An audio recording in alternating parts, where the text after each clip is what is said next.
Today, I'm honored to welcome Staci Roberts-Steele. Staci co-produced the hilarious and one of my favorite films, Don't Look Up, which became Netflix's second most watched film of all time and was nominated for not one, not two, not even three, but four Academy Awards, including Best Picture. Staci is now the managing director of Yellow Dot Studios, a nonprofit media studio founded by Adam McKay to raise awareness and mobilize action on the climate emergency. Welcome, Staci. Hi, how's it going? Hey there. So thank you so much. I'm really excited and honored that you're here, Staci. And I was having a hard time writing your introduction because you've done so many cool things before this. Some of which I knew and some of which were a surprise. So you studied psychology, you worked in DC, you of course produced film and TV. And the more that I think about it, Yellow Dot really does feel like a brilliant intersection of all that, of all your passions. So I actually think that's a great place to start. So rather than introducing you myself, I wanted you to kind of talk me through our journey to today, to launching Yellow Dot, and what was that aha moment where you went, okay, I want to do this. Yeah. I did not I grew up in Iowa originally. And in high school I was a Senate page in DC for a year, my junior year of high school. And so I definitely spent some time in that space, but I was more so like getting water for senators and making copies and delivering amendments to offices and things. But it was very fun and I learned a lot.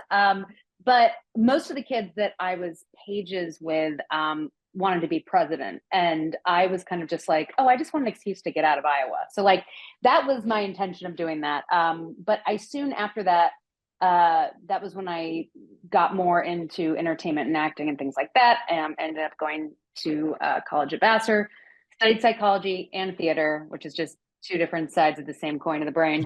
So I was primarily doing, acting, some writing, directing, and things like that after college. I did improv in Chicago for a few years, moved out here, and was mainly just pursuing that for many years. And then I soon, as the time I moved out here was sort of when people started making their own things. And that was when I got more into producing, and I was producing Friends web series and things like that.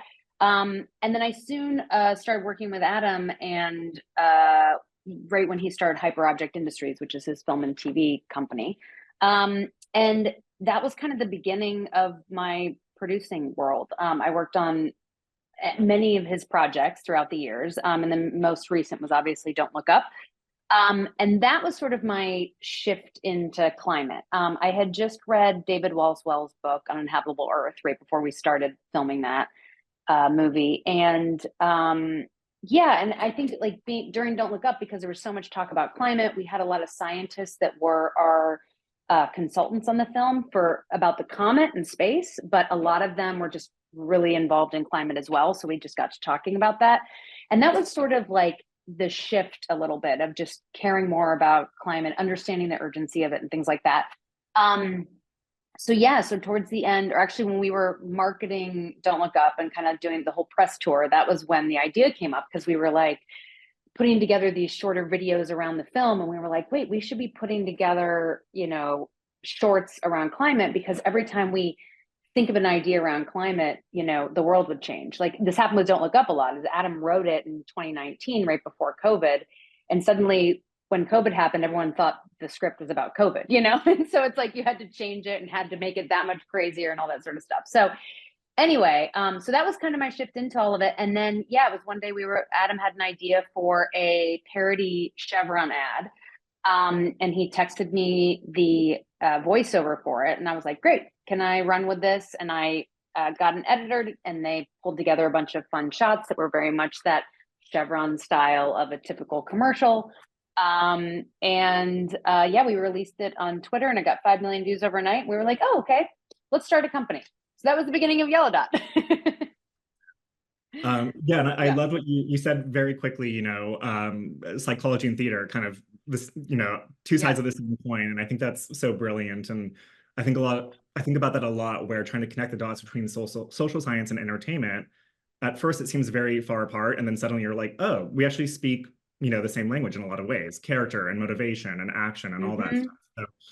We will dive into all Yeah. of that and more, hopefully, in this conversation. But I thought it'd be fun to maybe show a quick little yellow dot video, just in case people aren't familiar. So if our wonderful events team can cue up that video, and we can all take a look. We have something to show you.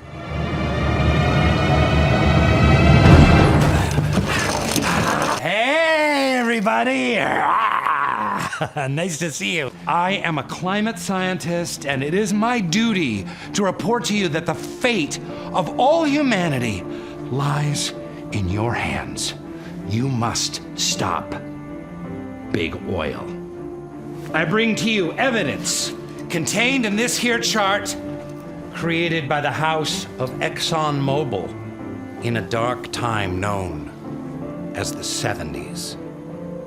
Using science, you know, the thing that you guys call magic, Exxon scientists discovered a direct correlation between the burning of fossil fuels and the life-murdering warming of our planet. I am telling you, these guys know they're killing us. You're dying up there. You gotta sell this thing. The houses of big oil formed an unholy alliance. They bought the politicians and the media, and they had them spread lies about the very science that they knew to be true. Because profit. What's going on? Things come for us. There'll be no kingdoms to rule. Things? Wait, thing? What are you talking about? Me? Us? Climate scientists? They are the true enemy. I think, just from watching that, it's probably very obvious to everyone, comedy is a huge focus for Yellow Dot, if that's fair to say. What do you, and I think anyone who sort of knows Adam and you, obviously we see Rainn Wilson, huge figure in the comedy world. What do you feel like comedy brings to the climate conversation? And was that, I'm assuming, intentional, but was it? Yeah. Oh, yeah, absolutely. I mean, yes, definitely. A majority of the stuff we do is comedy based. And I think the main reason for that is there's just a lot of things you can say in comedy that you can't say a lot of the time. Like, even in that video, just watching, if we had just Rainn Wilson, get in front of a camera and say, oil companies only care about money and they bought all the politicians, you'd be like, whoa, okay, that's a lot, but there's something about getting people invested by entertaining them and changing kind of what they're feeling emotionally for a second, that makes them listen more a little bit. So I think there's also a piece of it too, is that people don't, especially now, don't love being told what to do. And so if something can feel more like you come to it on your own. So with comedy, you can definitely, you can use satire, but you can also kind of explore, certain plot lines or a character who's thinking a certain way, and without them saying it, you're just showing it, and it's a way for the audience to sort of think through, oh, how would I handle that, or what would I do? And it makes you come to the conclusions on your own, I think, a little bit more organic. Yeah, no, I think that's, even in my own life, I've noticed, I'm trying to be more intentional about how I talk about climate action, right? So that people, to your point, don't get, right? Because you do run that risk if you're asking people to be introspective about how they're living in this world. Naturally, that may cause red flags, right? And we don't want that. And I think maybe some traditional climate comms, you fall into that pitfall.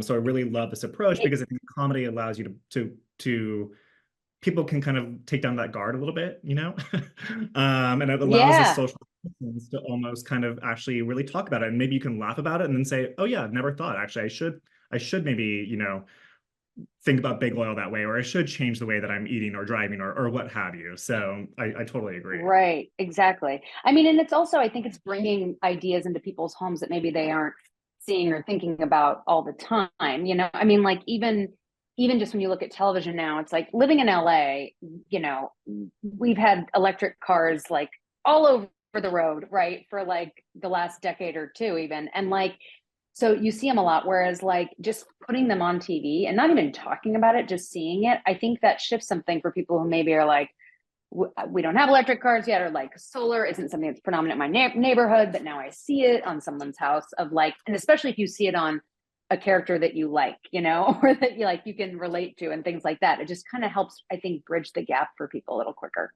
Completely. Yeah, I think social expectations really can be a powerful motivator. So the more that we can show that and put that on screen, right, I think that's powerful. Yeah, Um, totally. so and I think that brings up a good point too, which within the climate space, and we hear this a lot at Rare too, there's a big conversation around the balance between, you know, holding big polluters accountable and systems level change Yeah. versus individual action. And you know, based on the Rainn Wilson video that we saw, you do take on this sort of big picture conversations, the system levels changes. You know, you call out Chevron, Exxon, and really, you know, aspire to those system changes. But I also know that you all have videos around the Inflation Reduction Act, around EVs, around sort of those Right. individual actions. Mhm. So I'm curious, is there space for both of those conversations? And where do you see Yellow Dot focusing? Mhm. Yeah, I mean, I think there's definitely space for both, I think. I think part of the reason that Yellow Dot has focused more on systematic change and make polluters pay, and just kind of the amount of pollution that's the amount of pollution around oil companies is definitely a big focus of ours. But I think the reason for that is, you know, we have decades of, you know, BP created the term carbon footprint, right? So we have like 20 some, even more years of being told that it's the individual's fault. When in reality, like, there's absolutely things you can do as an individual, but like the bigger problem is this pollution from big oil. And then also talking about like agriculture as well, like that's another thing that is a huge part of this. So I think it's a long way of saying, I think like Yellow Dot's focus is definitely there of the systematic change, and that's where we're pushing. But I also think like as humans, you see all that stuff and then you're like, well, what can I do? You know, like you're just, it's so much easier. You know, you want to find the thing that you can do to help. And so I think we definitely leave space for that. You know, if you are someone that can afford an electric car, or if there is, you know, solar subsidies in your area, like definitely go that way. I think it's also like, you don't have to become a vegan tomorrow, but like, you know, if you can eat one plant-based meal a day, that's a huge shift, you know, in terms of carbon emissions and things like that. And then I think it's also just like modeling things for your friends and family. So if you're doing that one little action, modeling that for other people around you is tenfold, because then you're going to have that person maybe do and that person do a little. And if we can all, you know, do a little, then hopefully we won't be in a situation in 10 or 15 or 20 years when we have to do everything all of a sudden. You know what I mean? So yeah. So I think there's definitely space for both. It's just kind of really pushing on the big polluters first as the focus is what we do. Definitely. Yeah, and I think your point about just meeting people where they are, right? And it's not, you don't have to do all this in one day, right? And there's little things you can do. Yeah. And I also think, you know, just being very familiar with Yellow Dot's work, I can tell that you're always connecting, even when we are talking about things like solar, these household actions, it's always, that's not where the conversation ends, right? And you always try to connect it to sort of collective, that can lead to collective action. And that's where we can really see the systems level change that we need. And I think we see that through some of your, you know, the campaigns around electrification and things like that. So I think that's always something to really hit home and emphasize, right? It's like individual action can help lead to collective action. And then that leads to the system change. Right. And that's how we can dismantle big oil and gas, right? And or the yeah, exactly. The yellow tagline, right, is stop the big oil BS. I think I might be butchering that, but yeah. we use a lot of mean words like that, but yeah, basically that. Yeah. And I'm curious, you know, obviously we're talking a lot about comedy here and the approaches there. Have you sort of explored other genres, other formats? What does that look like? Are you really focused Yeah, I mean, we've played with it a little bit. You know, we did a PSA at the beginning of the year, which was part of our I'm with Science campaign, just elevating climate scientist messages. And it was a PSA very much so, but we kind of like gave it a little twist where it was this Peter Kalmus, the climate scientist, saying, you know, hi, I'm Peter Kalmus. And then we had a bunch of, you know, well-known faces from TV, some regular people all also saying, I'm Peter Kalmus, I'm Peter Kalmus, and kind of getting pushing the idea of like, we're all collectively in this and we all have different things that we can kind of contribute to it. So we definitely played with that. We're also, you know, we do a lot of sketch and comedy and parody and stuff like that. And I think horror is something that we're also playing with more. We released or we are releasing probably right now, guys, a horror trailer, like a fake horror movie trailer that we put out today. And so like even that is just a really fun way to kind of jump on a genre that everyone gets and they kind of get the idea, you know, and then they're able to, you know, have that twist and understand climate. So we're kind of playing with everything, I think, a little bit, but yeah, the bulk of it is still comedy most of the time. Awesome. I see something briefly in the chat. Someone's asking, what is a PSA? Yes. So the public, I see we're Oh. on a public service announcement, but Staci, maybe you want to talk. I think you kind of flip PSAs on the head a little bit. So maybe you can talk about. Yeah, I mean, the typical PSA is, you know, someone talking to camera for 30 seconds and telling you why you should do X, Y, and Z. And that's definitely been a big part of the climate movement for a long time, and many movements. And I think it totally does work in certain settings, but I also think that like we've been served that so many times that it starts to become, you know, it starts to become like an SNL sketch or something, you know. And so we were sort of trying to, you know, give it a little bit of just twisting it a little and making it a little bit more, I don't know, a little more entertaining, I guess, is kind of what it is. Because I think PSAs have gotten a bad rap because they kind of use the same formula over and over. So just doing it in a different way was what we worked on. Yeah. I always think of the famous, was it, Yeah. do you know where your kids are? Is like that famous PSA? And The what? do you know where your kids are, right? Is that the famous PSA? Oh, yes, totally. Did we ever find those Yeah, kids? yeah. But yeah, and I think there's a lot of conversation right now, right, of how can we reinvent the PSA, right, and make it a little bit more emotion driven and story driven, and really bring, I think, the expertise of you and the entire entertainment industry to messaging, you know, around these actions and yeah, exactly. And even with that one in particular, we used a director who had a really specific vision for the style of it. He wanted to film this this old like 80s TV that had, you know, the screen was all messed up and things like that. And he wanted to incorporate that in. I mean, you'll see if you watch the video, it's on our website, you know, for our I'm with Science campaign. But yeah, just even using like a director like that who had a vision that was way beyond just, you know, a white background and someone talking to camera, just kind of gives it a little something extra that you want to pay a little more attention. Yeah. And you mentioned you know, briefly, Peter Calamus was sort of focused in the video. I know obviously we saw Rainn Wilson. I know you've worked with Tim Robinson, a couple others. Yep. What is Yellow Dot's approach to messengers? Do you kind of lean sort of towards the celebrity voices? Is it the science world, mix of both? Like, how do you kind of, when does that messenger enter the picture? And how do you craft around them, or is it the other way around? Like, I'd be very curious about that process if you don't mind sharing. Yeah, no, that's great. I mean, yeah, it's very selective. I think when we first started, everyone was like, okay, great, they're just going to get celebrities to talk about climate change. And it's like, that's way harder than you think, because number one, a lot of celebrities are nervous to talk about climate because either they don't feel like they understand the science, they don't need to know the science, but that's a thought. They're like, okay, I don't know enough about climate change. So that's one piece.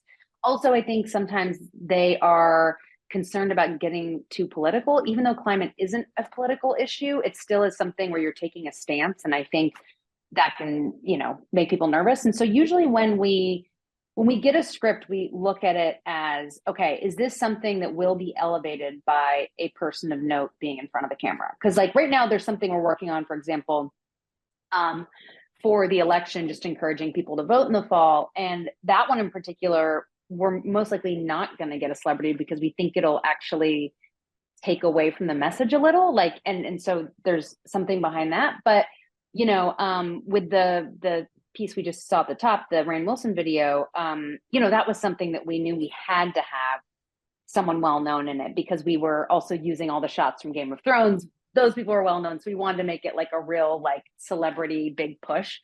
So it definitely just depends on the script, I would say, is kind of where we start.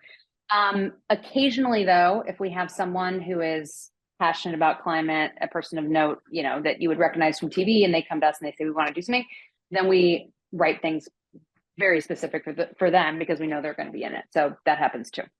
Yeah, great.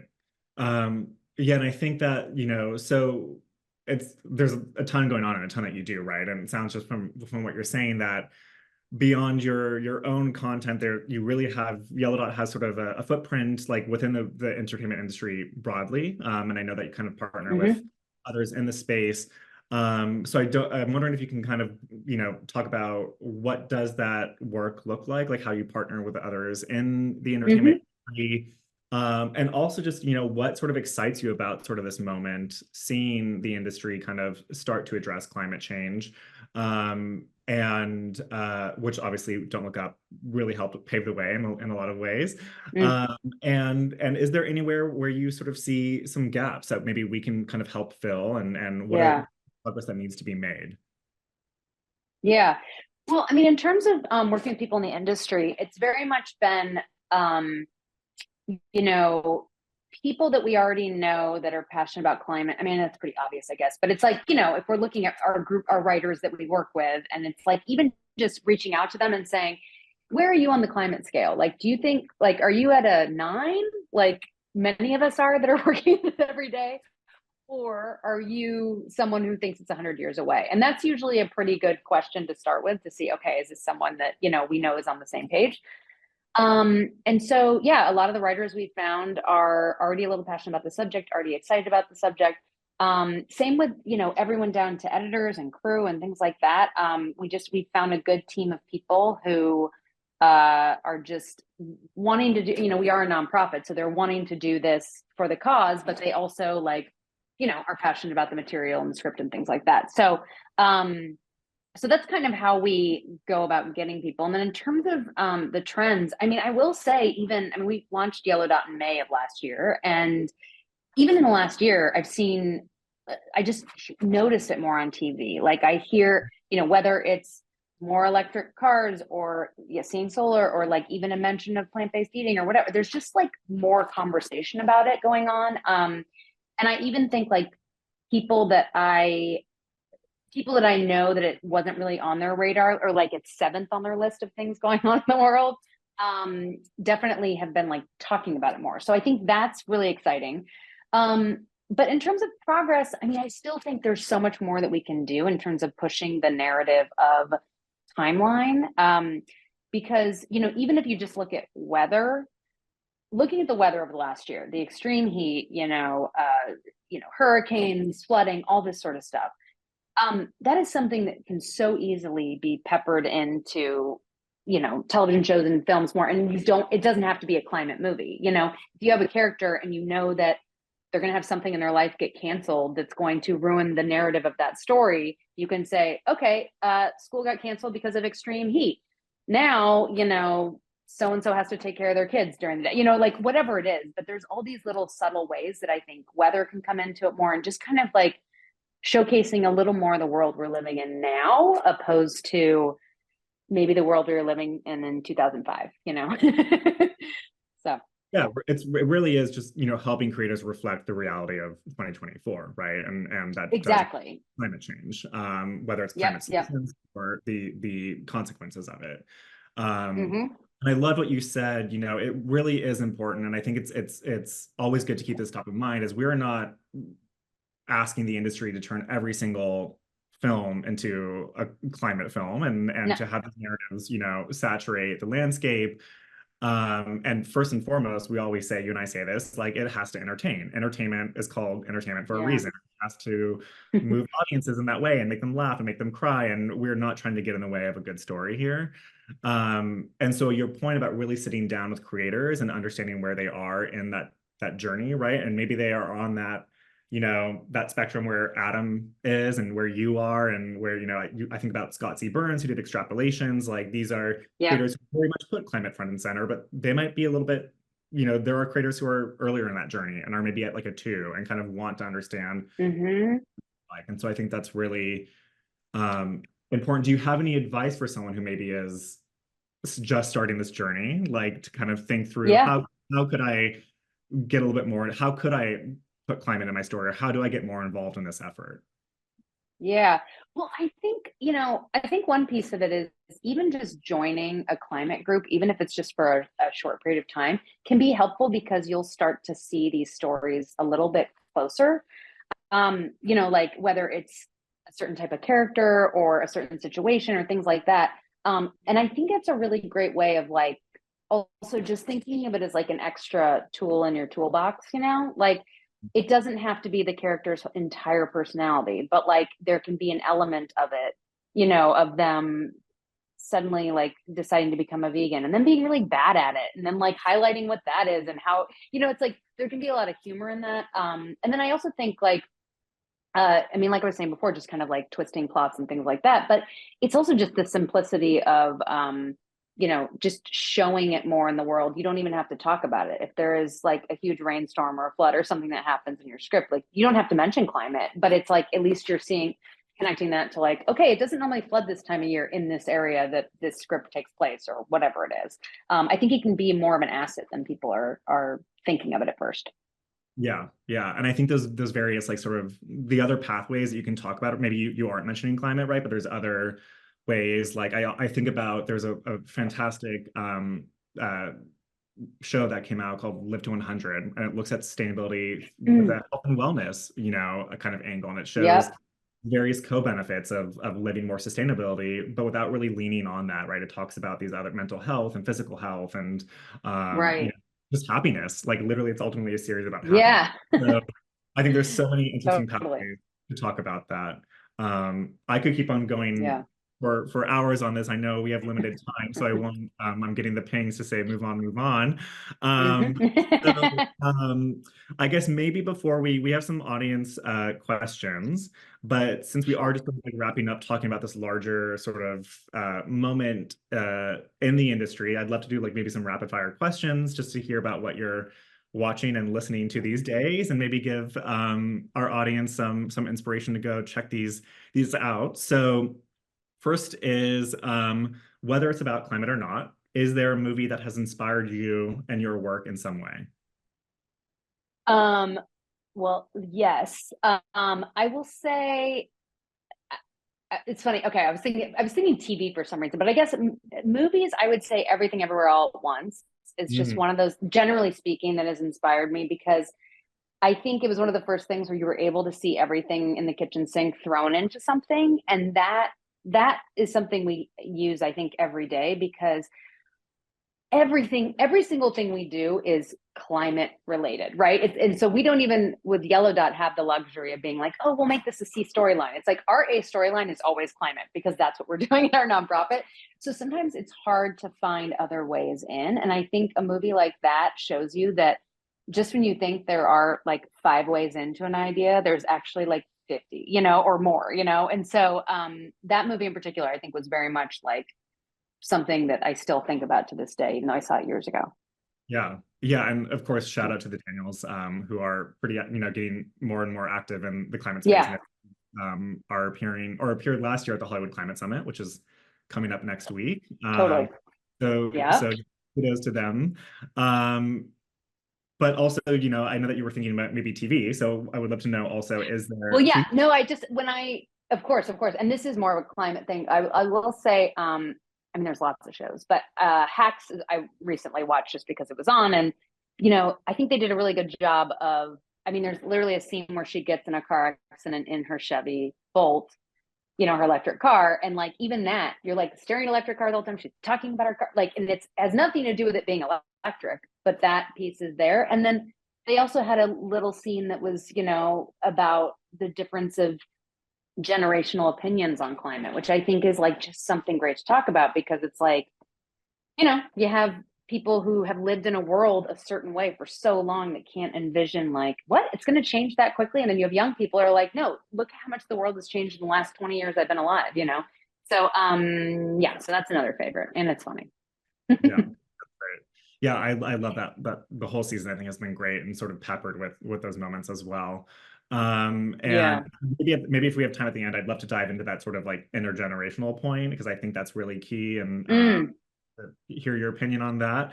But maybe to wrap up the lightning round, and then we'll do some audience Q&A. What are you listening to sure. these days? And could be music, podcasts. um yeah, I just started listening to Tiny Dinos, which is it's like a comedy science podcast. So I started listening to that. I'm also a longtime listener of Armchair Expert and Smartless. My hope for them is that they will have a climate scientist on at some point, which I would love. But that's because it's not climate related. But that's kind of it. Those are my, when I jump in the car, things. Otherwise, I have a 6-year-old, so I listen to a lot of children's music, including my brother, who he does a lot of, he's a children's musician. So I kind of just listen to my brother and then podcast most of the time now. Right. Yeah. Well, maybe we can get the Wiggles. I don't know if the Wiggles talk about climate, but maybe we can get them to address Get that them to talk about climate. Yeah. Get Radio Disney on it. And Yep. And yeah, also I'll just like give my own personal shout out just because I've been obsessed. But if anyone hasn't heard Billie Eilish's album, it's great. And also she is, I think, in in the space of sustainability. So always want to give some love to be there. And she has some great recent press interviews talking about how she's trying to be very intentional as an artist and embrace sustainability. We will transition over into audience Q&A, but before we do that, I want to point out a few things.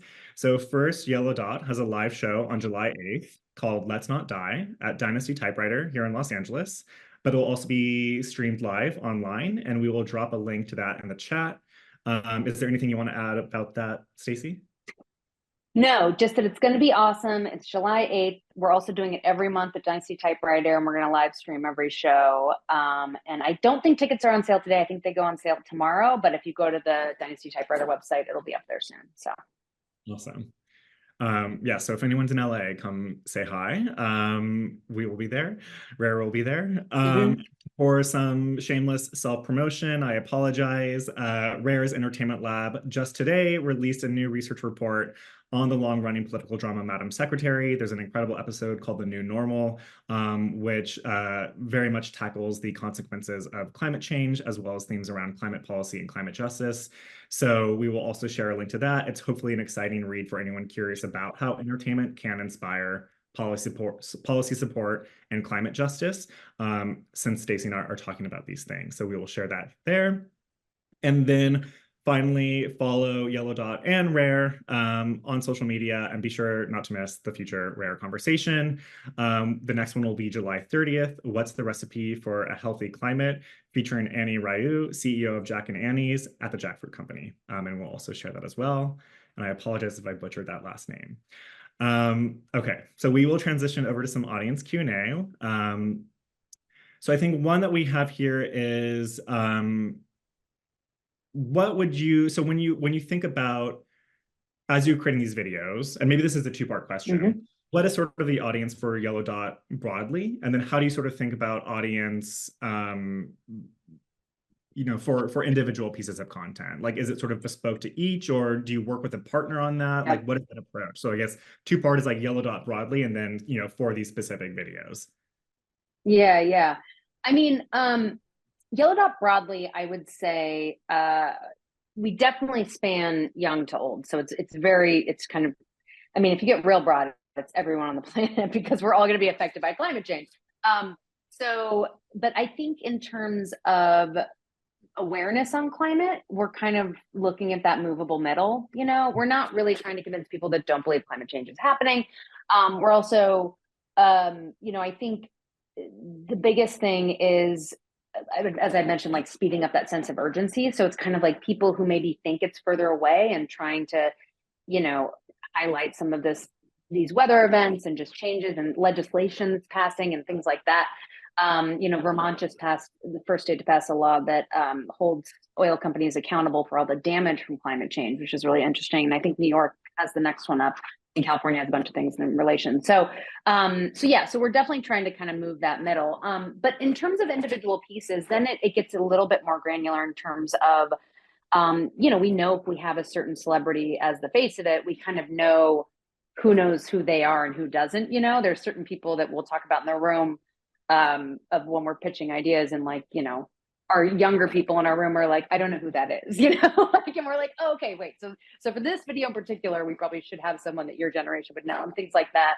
But yeah, I mean, otherwise, we're speaking to so many different types of people that it kind of just depends on the idea where the focus comes from. Yeah, definitely. Yeah, and I think, to your point, I think reaching that movable middle And sometimes I'll hear, what, oh, is it even worth, I almost hate this term, but preaching to the choir. And I'm like, well, Preaching to the choir, and you said, we still yeah. need to teach the choir, right? Like you can still believe in climate change, and you can Yeah. still, I always learn when I hop on a phone call with you about what's the latest legislation that I need to pay attention to, or, and I have so many friends who are deeply passionate about climate and want to make a difference, but maybe don't know the connection between food and climate, right? Or how to maybe get solar. So I think that's still such a very important thing to still chip away at. Right. Well, and I think Adam was at our last Let's Not Die show at Dynasty, and he got up for a few minutes to talk. And one of the things he said is, he said, I just want to let people know, like people who are complaining about preaching to the choir,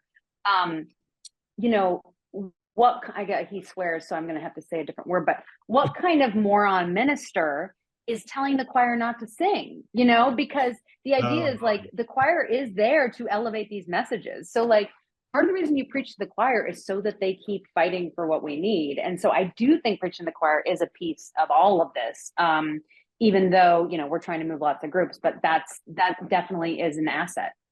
Yeah. Yeah. And how speaking of sort of this like preaching and teaching to the choir, do you have sort of any examples top of mind where you could see sort of the reception, the reaction to your video, to your content really having an impact? I know certainly from Don't Look Up, there was quite a big, reaction and protests all around the world, that this Just Look Up movement. But maybe if you don't mind sharing sort of what has been the real world reaction, reception, and impact of this effort.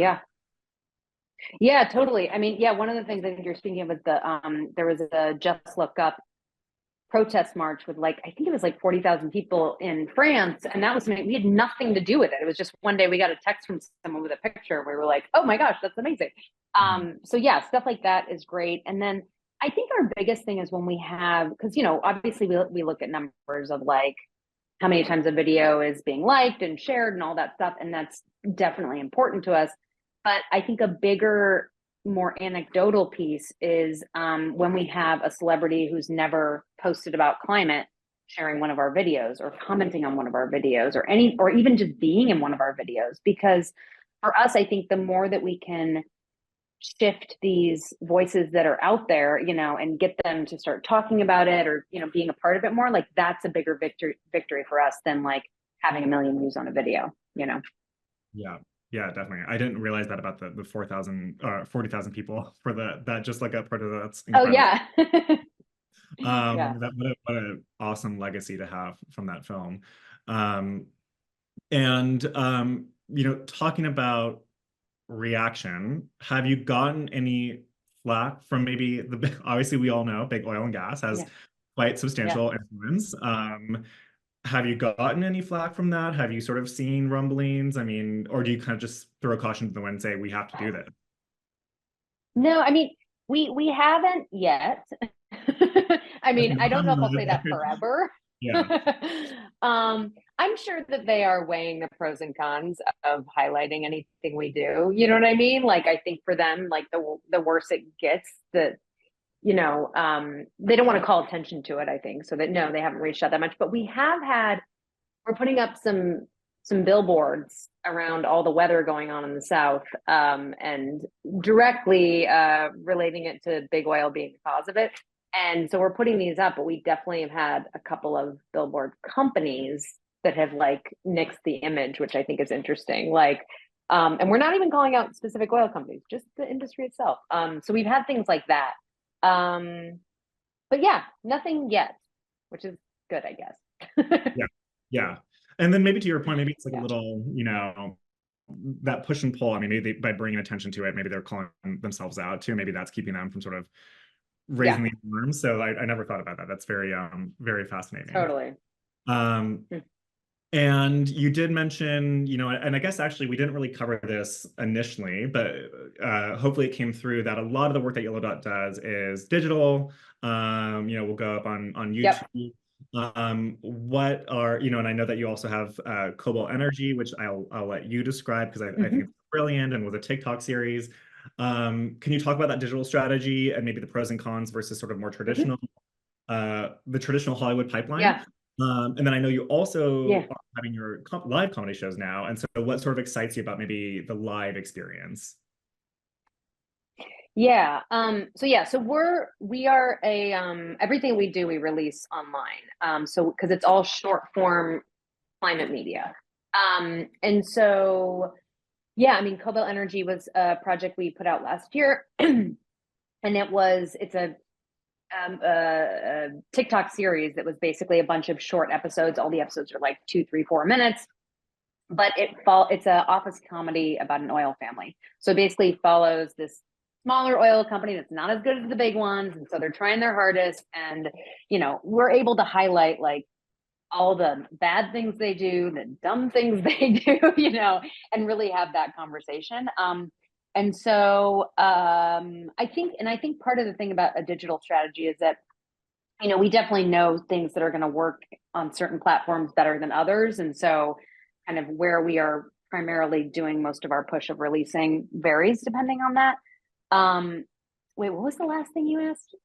And then one other you're thing. now, I know I always love to, I'm like getting my Barbara Walters moment. I'm adding question on question. But as you are now getting into the sort of live space, what sort of excites you about that? Oh, yes. Yeah. Yeah. No, I think the thing about the live shows and the reason we started doing them is we realized that like the conversation within Hollywood is, people will see our videos and they'll want to do them or they know us and things like that.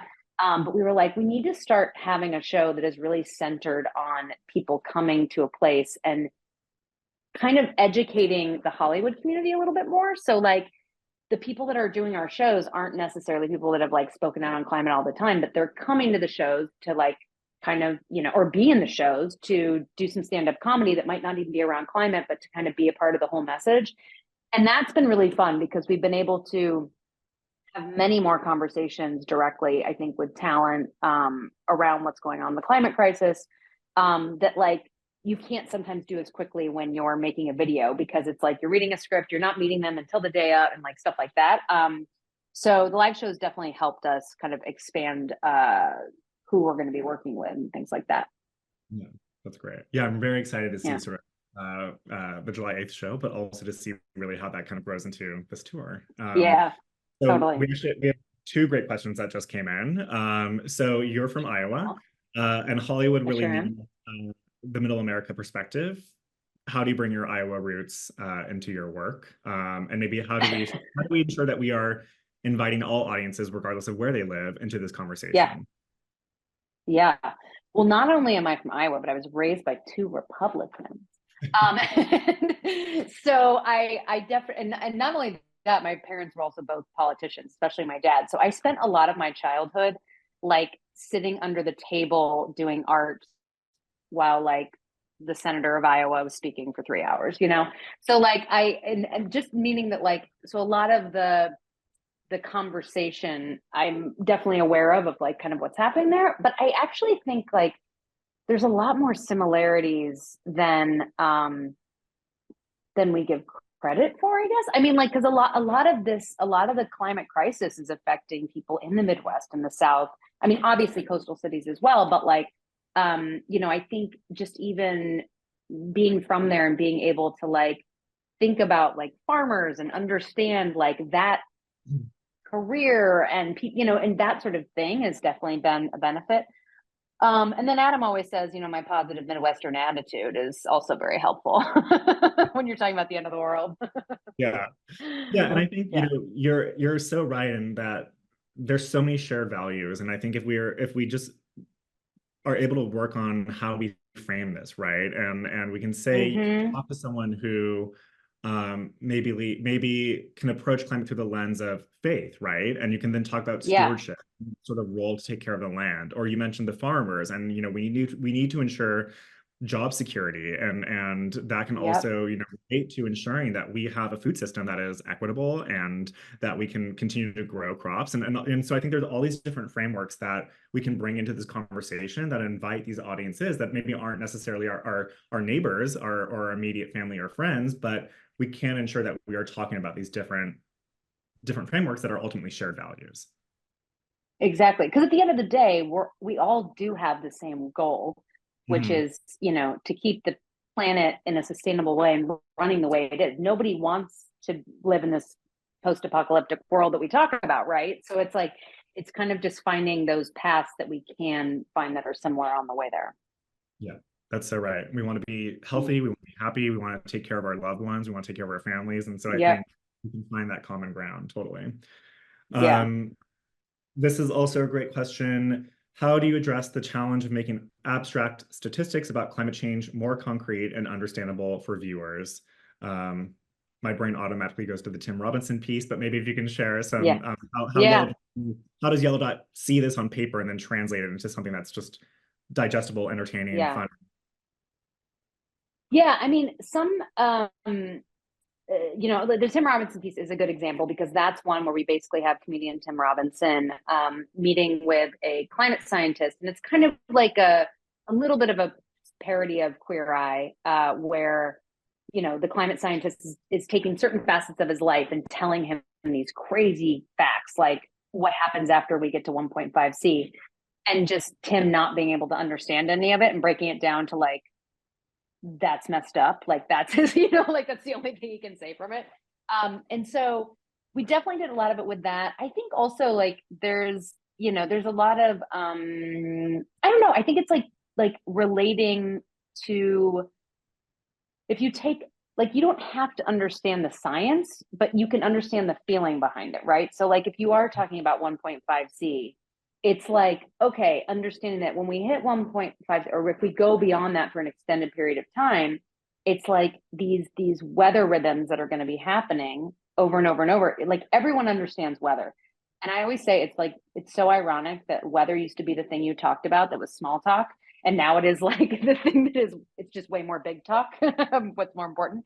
So yeah, so I think also like there's humor in trying to explain all the science of it, like just even running through a bunch of facts about climate, and then at the end of it, it's like, you don't need to understand what that all means. You just need to understand that we have to act, you know? And so there's just a lot of playfulness in it. And we've also found a lot of great climate communicators and scientists that we're bringing into our live shows to come and do Q&As and stuff. Cause like, I think scientists, they never had to be front and center in the face of things. And like, there's so many of them now that are good at it because they had to, you know, make the shift. Yeah. And I think you all do such a great job of of partnering with the science community and really bridging the gap between. I think both these spaces can learn from each other, right? Like, you know, we have creators Right. within the entertainment industry that are really hungry for this and want to know, okay, what should I put on screen? How can I put it on screen? What's the best way? We also I think have a scientific community who really does want to better communicate and reach mass audiences, right? And so why not tap the expertise of you know, of this sector? What's been sort of have you seen any, I guess, what have been really the wins about bringing these two worlds together for you? And have you seen sort of any hiccups in bridging this gap between sort of these two different fields?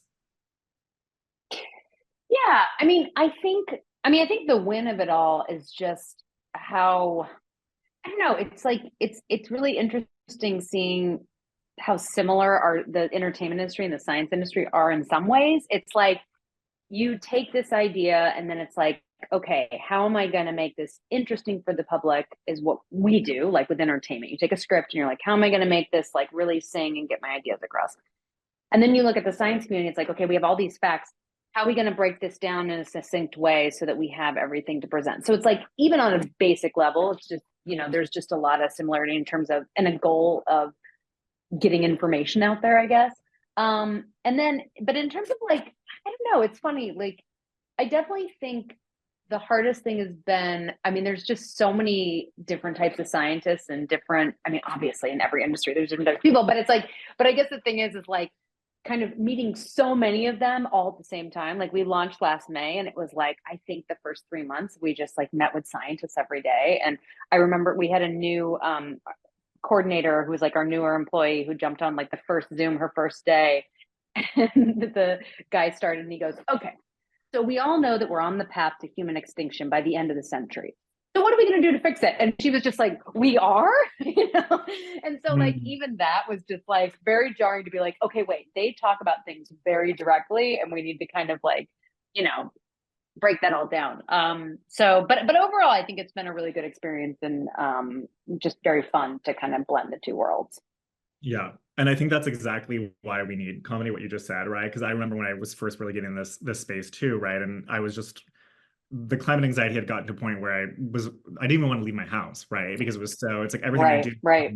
impact, and it can be so overwhelming and really sort of make us inactive and really kind of, when you're overwhelmed, sort of. And so I think comedy really does help kind of lighten it a little bit. Obviously, we don't want to sugarcoat anything, but so I think this is a good maybe final question. Who is your dream actor or director to get as a Yellow Dot partner? And maybe I'll even broaden that up a little bit. Like, what is just sort of the dream, what's the dream of Yellow Dot? Wow, that's a tough question. I mean, I think I guess I'll say this, like, I mean, we have like little dreams of like things that are like Cobalt Energy is a great example of like a short form series that when we first read it, we were like, oh, this could totally be a TV show, So I think taking some of our projects and expanding them into series and films and things like that. And then in terms of who to work with though, I mean, it's really hard after Don't Look Up and working with Leonardo DiCaprio and Jen Lawrence and Meryl Streep to be like, okay, who's the next level, but like, I think really it's about like, working with celebrities that are genuinely engaged and want to do something about climate is like, that's what's more exciting. Because even like, I'll give credit to Rainn Wilson, like, I've always been a fan of his and The Office and everything he does. And it's like, that in particular, seeing him kind of, because he brought the idea to us, so even him like having the idea and developing it with him and hearing him say, okay, we need to make sure that we say this about the oil and we need to do this, and seeing that passion, like that's the most exciting thing. So in terms of like who to work with, it's like, that's who we'd love to work with, people like that. Yeah, that's great. Yeah. I guess very quickly, this is a very lofty question to ask, but a year from now, 2 years from now, 3 years from now, what do you hope is sort of what has Yellow Dot done? What's like sort of the story around? I would hope that we will just be a sort of support in terms of changing culture and moving the needle. And I hope that in like 3 years, there is legislation that has changed across the country and across the world. Like, I hope that I kind of look at it as like, Will and Grace, Modern Family, what it did for marriage equality. It's like, I hope that we look at it as like looking back, oh, that made a difference, like in the world. It's not the only thing. Like, I'm not saying comedy is going to save the world. But I think that having that support is what helps move people and regular people to think about these things. And so as long as we have, a piece of that, that's the goal. Yeah. Yeah. And I do think comedy can help save the world. I think this is, sort of to summarize, I so admire what you do because I think it's necessary as we talk about these incredibly, at times, very difficult things to talk about, right? The impacts of climate change, the abstract science behind it. And so I think it is really needed to ensure that we can address this issue head on and embrace the solutions, inspire the policy support that we need to see, and really chip away at these system level changes. So I could keep chatting obviously for hours and hours with you. I am seeing the goodbyes in the chat. So I will just reiterate again, Yellow Dot has a live show on July 8th at Dynasty Typewriter, Let's Not Die. We will bump up that link and I believe share it afterwards as well, but it's just www.dynastytypewriter.com. And if you're not in LA, it will be live streamed. And then be sure to give Rare and Yellow Dot a follow-up on social media, sign up for newsletters, and stay tuned for the future Rare conversation next month. With that, Staci, unless you have any parting closing words and brilliance, thank you so much. It's to like actually sit down and really talk about this in this forum. So I really appreciate it. Yeah, it's been so fun. Thank you for having me on. Awesome. And thank you everyone for joining.